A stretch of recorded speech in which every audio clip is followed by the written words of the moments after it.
যে স্লোগানটা খুব পপুলারলি দিয়ে থাকি, দিল্লি না ঢাকা, এই স্লোগানটা একটা খুবই ভুল স্লোগান। 24-এর অভ্যুত্থানের পরে অনেক বড় গলা করে দাবি করা হয়েছে দিল্লির বিপক্ষে এই অভ্যুত্থান হয়েছে, ঠিক আছে বুঝলাম, কিন্তু দিল্লির সাথে ঢাকার যেই চুক্তিগুলো, এই চুক্তিগুলো ওপেন করার ব্যাপারে কি মন্তব্য করা হয়েছে, কতটুকুই বা আমরা গুরুত্ব আরোপ করতে পেরেছি পলিটিক্যালি।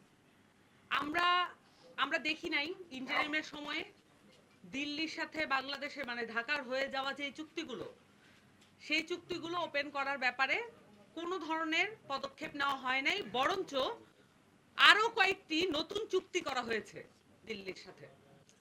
এবং আমি এখানে বলে রাখতে চাই, আমরা যে স্লোগানটা খুব পপুলারলি দিয়ে থাকি, দিল্লি না ঢাকা, এই স্লোগানটা একটা খুবই ভুল স্লোগান। এই স্লোগানটা হওয়া উচিত দিল্লি না বাংলাদেশ, কারণ আপনার পুরো ভারতের সকল মানুষ দিল্লির এই শাসন ব্যবস্থার সাথে একমত নয়, প্রথমত।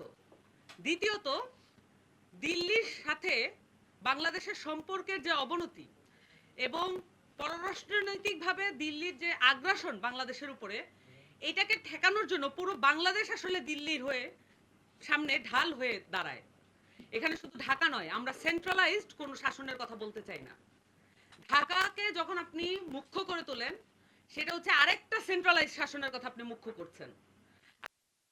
শাসনের বিপক্ষে আরেকটা সেন্ট্রালাইজ শাসনকে রেটরিক, পলিটিক্যাল রেটরিক হিসেবে ইউজ করেন, দ্যাটস ফাইন, বাট এটা খুবই মনোযোগের সহিত লক্ষ্য করা প্রয়োজন। আপনি একটা রেটরিক দিয়ে আরেকটা রেটরিককে ভাঙার যে পদ্ধতি, এটা দিয়ে হেজেমনি তৈরি হয়, এটা দিয়ে আধিপত্য তৈরি হয়। একটা আধিপত্য দিয়ে আপনি আরেকটা আধিপত্যকে ওভার ট্রাম্প করতে পারেন না। দেখেন, ওভার ট্রাম্প শব্দের মধ্যেও ট্রাম্প আছে।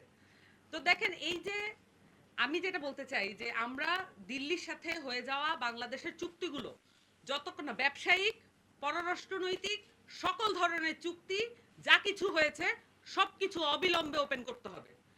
এখানে একজন বিএনপি নেতা এসেছিলেন, আমরা যত বড় গলা করি বলি না কেন বিএনপি আধিপত্যবাদের বিপক্ষে সবচেয়ে বড় শক্তি, এইটা বলার মধ্য দিয়ে এটা প্রমাণিত হয় না, কোনো ধরনের বক্তব্যের মধ্য দিয়ে এটা প্রমাণিত হয় না।